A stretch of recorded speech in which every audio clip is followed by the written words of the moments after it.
33 বছর কাটলো, কেউ জুটতে দেয়নি। ছেলেবেলায় পাশের বাসার ভাবি তার ছায়া জাগিয়ে হঠাৎ বলেছিল, যেদিন তোমার ভাই বাসায় থাকবে না সেদিন এসে কিন্তু জুতোটা দিয়ে যাও। কিন্তু সেই ভাই আর বাসা থেকে বের হলো না। 25 বছর ভাবিকে জুতার অপেক্ষায় আছি। মামা বাড়ির মাঝি নাদের আলী বলেছিল, দাদা ঠাকুর, তোমার ধনটা আর একটু বড় খেলেই তোমার এক নাকি বেড়াই লইজ মনে। নাদের আলী, আমার ধন আর কত বড় হবে? আমার ধন এ ঘরের ছাদ ধরে আকাশ স্পর্শ করলে তখন তুমি আমায় বাগি পাড়ায় নিয়ে যাবে।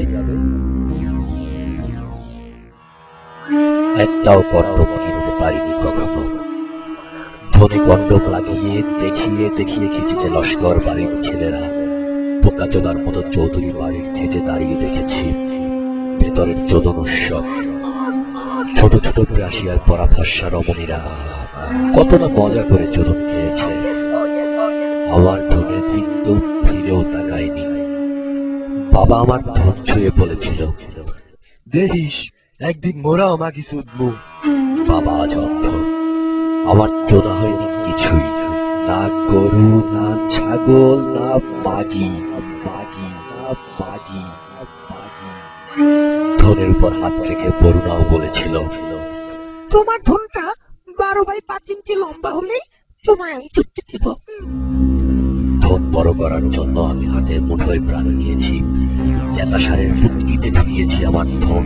বিশ্ব সংসার তন্ন তন্ন করে খুঁজে এনেছি 108টি ব্র্যান্ডের কন্ডম। তবু চুটতে দেয় নাই বরুণা। সে আজ একজন সাধারণ মাগি। তার ছামায় আজ শুধুই মালের গন্ধ। 33 বছর কাটলো, কেউ চুটতে দেয়নি। 33 বছর কাটলো, কেউ চুটতে দেয় না।